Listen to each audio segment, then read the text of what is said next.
So Kwanzaa Sejeffo's follow-up series White finally came out. It only took 2 years, despite Fake Holiday bragging about his industry connections. I guess he was spending time working on the original series Black, which was optioned and then immediately placed in development hell. Of course, that only explains the last 10 or so months. It's still not clear what happened between 2019 and the middle of 2020 that prevented the book from getting done. Like I mentioned in my last video about the campaign, people still haven't gotten their physical books, although Kwanzaa has since given backers access to digital versions of the complete series. The book is also being published via Black Mass Studios, and boasts the bold claim that it had 40,000 orders, twice the number of orders for Black when it debuted, and that it went back for reprints. This is following a campaign that barely got funded and made half as much money as the original Black campaign.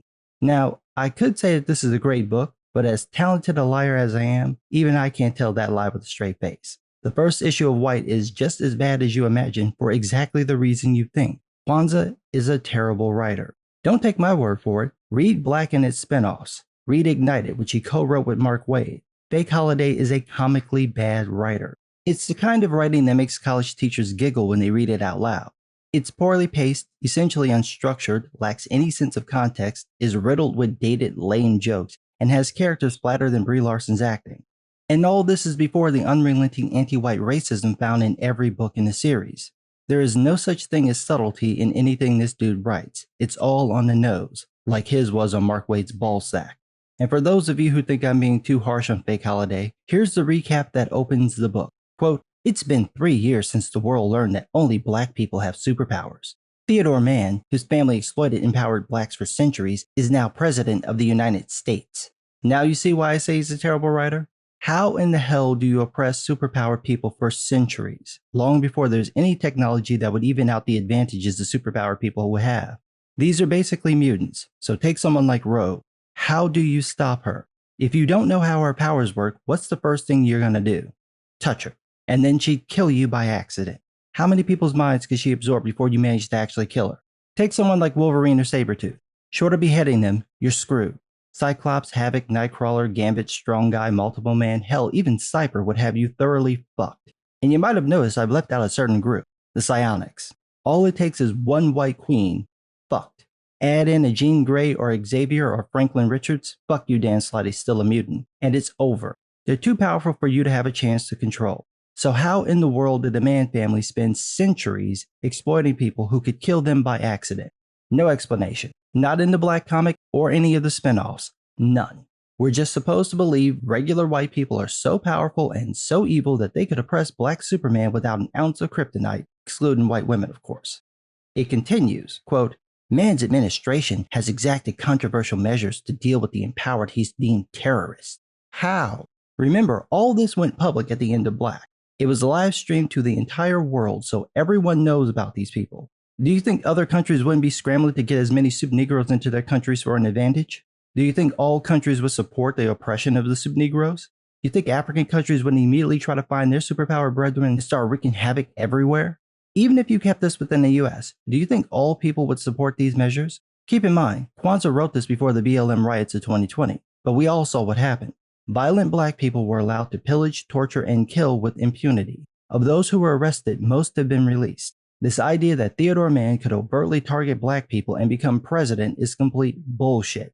It defies what we actually saw happen over the last 5 years, or as Fake Holiday says, quote, "and is stoking national tensions to win public support for Man First, a cybernetically augmented soldier program led by his son Thaddeus." Right. This is supposed to be set in the real world. So in real life, who would actually support the government creating super soldiers that only they control? In Fake Holiday's world, people are supposedly afraid of superpowered beings. So the solution is to create superpowered beings loyal to only one person and being led by his kid. What you'd have to believe is that people saw this dude was torturing and killing Black people, including kids, to steal their powers, and then decided to elect him president and let him create super soldiers to fight the people he's calling terrorists, who are also the people everyone knows he tortured and killed. Do you see now why I say Kwanzaa's a terrible writer? This makes no sense. Why would they support something like this when it was revealed to the public that the Mann Corporation was targeting and experimenting on Black people to find out who had powers and how to create those powers in other races? Moving on, quote, "The main person standing in the president's way is X, once known as Kareem Jenkins." Ah, so you changed one lame name for another lame name. Kinda like you did with yourself. What a strange self-insert, dude. Who has become a symbol of resistance against the Mann administration. So what happened to Good Girl from America's Sweetheart? Didn't she affect how people viewed Soup Negroes?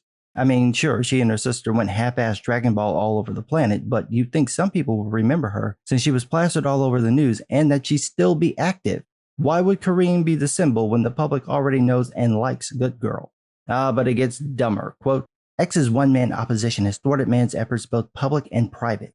1, you're missing a comma between efforts in both. 2, why is Kareem the only opposition? Are we really supposed to believe that no one else, not a single other soul, decides to fight back? No, just your ridiculous self-insert.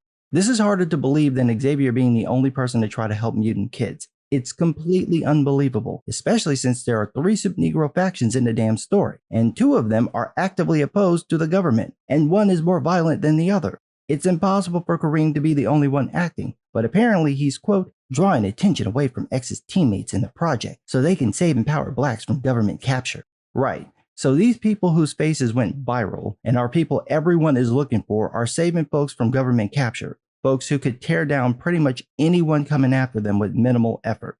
And what about the other more violent faction led by Overdrive or Overtone or whatever the fuck his name was? What are they doing while this is happening? They were the ones who leaked the video. So they just stopped now? No more activity, no more terrorism. They're just done. This is just the opening. It's just the opening and it's already retarded. And people are like, JSG, you should rewrite Black and make it better. How? This is beyond my skill. There's no fixing this shit. Mark Waid couldn't fix Ignited and he co-wrote the book with Kwanzaa. That's how bad a writer Kwanzaa is. Even Mark Waid, asshole that he is, even with all his talent, he couldn't fix this man's shit. So let's just see how evil white people be. Oh look, a white cop tries to kill a black baby for having superpowers. The family's been pulled over for nothing, and the driver is trying to cooperate while his dumbass wife is trying to get his black ass shot by mouthing off to the cop. The cop has a Higgs scanner, which apparently lets him detect Negroes, and he immediately goes for racial slurs, calling the driver boy and whipping out his gun and firing. Subtle. Much like the news report that says everything I said in the intro. Everyone knows what Mann did in the Negro Muerte prison. I don't know why Kwanzaa keeps wanting to use that word, which means Black Death, but I can't take it seriously. It's like someone calling their kid a baby. Whatever, dude.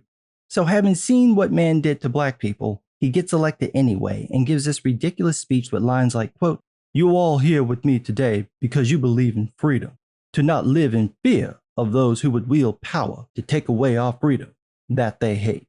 Would those be the same people who were born and raised in the United States, so they would literally have the same views about freedom and values you do?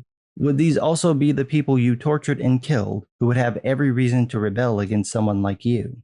The answer is yes, and he admits in his inaugural speech that his family targeted black people for centuries. He's admitting he killed black people and supposedly still got elected in current year. This literally would never happen unless he was a Democrat. No Republican would ever let this clown in the same area code as their presidential campaign because it'd be over before it started. But we're supposed to believe that America is so racist in current year that the country would elect a man who admits to centuries of torture and murder under the guise of protecting the nation from would-be threats, going so far as to claim that his family worked with the founders of the country, the same founders who wanted to abolish slavery, and held back only because they thought it would destroy the fragile union they were building. This included, by the way, Thomas Jefferson, in case anybody, like Kwanzaa, doesn't know their history. Anyway, one of the former members of the government group the Homeland Agency of Ulterior Soldiers, or House, aka House Niggas, has gone rogue and decides to try to execute Mann from atop the Washington Monument. Some woman is able to spot him without it being clear how she knows this or why she's looking over her shoulder when in the panel the monument is in front of her because she's with the president's group being protected by an obvious shield that a former government agent should have known would be there. Why was this the plan? Never mind the stupidity of using a vantage point visible to everyone within 2 miles. Never mind that this dumbass shoots directly at the obvious bulletproof shield everyone knows is there. Why would you do this at the White House, where this dude would have obviously prepared the place for ultimate protection? With all their little scanners, you shouldn't even be able to get anywhere near a government building in DC. This is just retarded, and the tardation gets worse. That is, Mann's son. Honestly, you should have named him Ander, so his name would literally be Man. Jumps into the fray, and he has a supersuit that makes him stronger and faster, and he chases down a Soup Negro, complete with quips like, "What was that? Couldn't hear you over the sound of your abject failure.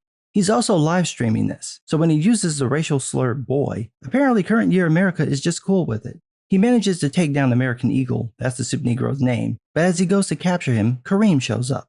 With guns, despite having any power he wants. He can create or copy any power at will. That's not in the book, but unlike Kwanzaa, I thought you should know. So he's using guns when he can literally do anything he wants. Did we see Neo using guns after he got his one powers? No. This fool? Yeah.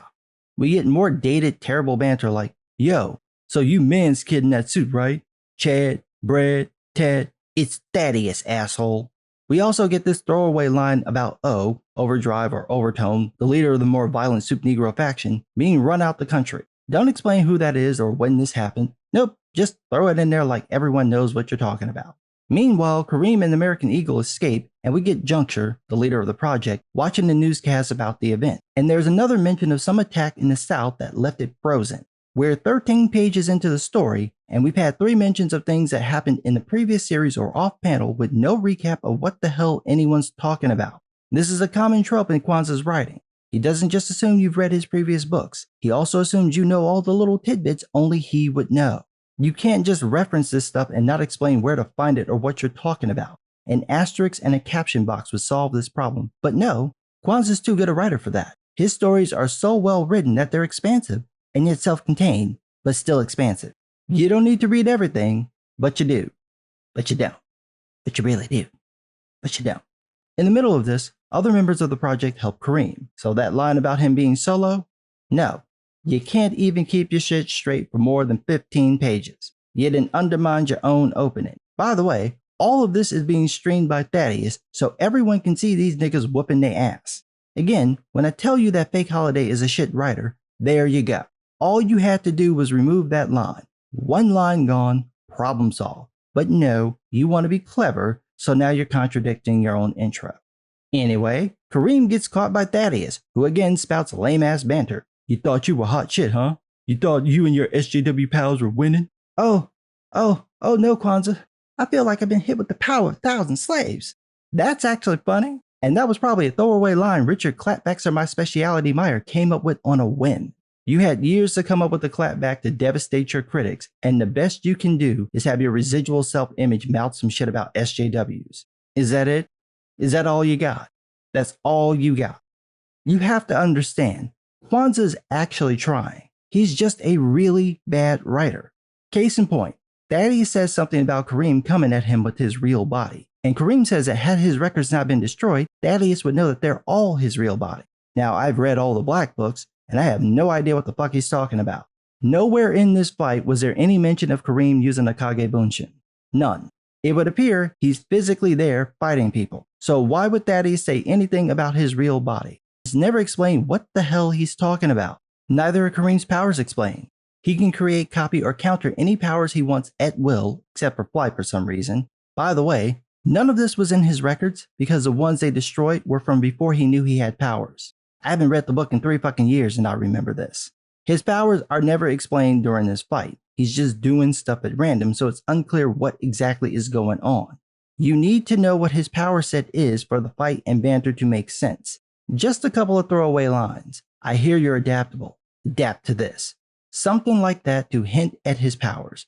But it's Kwanzaa, so storytelling and exposition aren't the purpose. The purpose is to watch a black character beat up white people because white people be evil. So evil that they may have implanted a kill program into a former member of House. That's right, as Kareem escapes, American Eagle tries to kill him for no apparent reason. We're 20 pages into this story, and there's like 5 subplots on top of the main 3 or 4. Honestly, I can't even keep track. Even Gellian recap episodes make more sense than this shit. Dad pitches a racist fit when his dad chastises him, but it turns out that Dad's actions probably worked better than what Theo had planned. Meanwhile, Juncture bickers with Kareem over him being broadcast nationally. No, internationally, Fake Holiday. Everyone would see this today. Supposedly, Kareem can't die, so he's making himself a target, ignoring the fallout of his actions, and apparently in the 3 years that's passed since he's been with the project, he still hasn't been trained. Sure, why not? In 3 years of doing this shit, he hasn't learned or wanted to learn a single thing. He's just been winging it the entire time and is still a noob. That's literally impossible. Just the fact that he's doing stuff would make him improve. That he's been with a group that actively fights against other people using their powers would imply that they or he would try to test his powers from time to time. This is just shit writing. Again, it's not me. I'm not being mean. Kwanzaa is a terrible writer. So then we find out that one guy's hacked into man's system and discovered that the supersuit is made of nanites that are connected to a greater network. So if they can get access to that network, they could find out more about these suits and possibly prevent others from being made. Kareem has a plan, but first he has to make an outdated Urkel joke, like anyone under 20 would even know what the fuck he's talking about. Kwanzaa. Kwanzaa. Update your slang. I know you're like 42, but come on. I was cracking jokes with the founding fathers, but my shit is still up to date. Get it together. Anyway, his plan is to kidnap the 2 white female guards who are already cybernetically enhanced, since they would be connected to the network. And then it just ends. Just like that. No cliffhanger, no actual chapter break, nothing. Just ends in the middle of the scene. Don't bring him to the base. Make a plan. Not even a "the end" at the bottom of the page. Now I know this is part of a broader story, but honestly, would it have been too much to have a natural end to the scene? Maybe Juncture warning Kareem to be careful this time, or the nerdy dude getting in a good clapback. Not that Kwanzaa has it in him. Nope, can't have that. Just end the damn book. The only good thing about this book is Jamal Eichel, aka Claire Huxtable, ghetto attorney at law. Back during Myers' lawsuit against Mark Waid for interfering with Myers' comic book Jawbreakers, Eichel thought he knew everything about the law, except he didn't. See, Kwanzaa? That's how you explain context. One sentence, now everyone gets to joke. Anyway, Jamal's artwork is great, some of the best art he's done in years. I'm not too keen on the grayscale, and I think that's because the tonality is being somewhat lost because it's so flat. I think Jamal uses Clip Paint Studio. If he does, I think using screen tones would work better. It's not something most non-Japanese artists excel at, but if you grabbed a copy of Pluto or Death Note and just studied a few pages, he's more than skilled enough to make it work. I think it would add some tonality to the grayscale so that it's more visually interesting. But other than that, there's nothing to complain about. The art is fantastic. Very visual, so you don't really need to read the shit dialogue to follow what's going on. No one looks the same, the expressions are very dynamic, and the action scenes just flow. Part of that is probably Kwanzaa too, so credit where credit is due. If he wrote the panels out like this, great job. It visually works. The story, however, doesn't. For an opening issue, it feels like so much is missing, particularly how someone caught red-handed torturing and killing people could be elected president in current year. If you said that he was caught molesting children on live TV, sure, that guy's currently in office.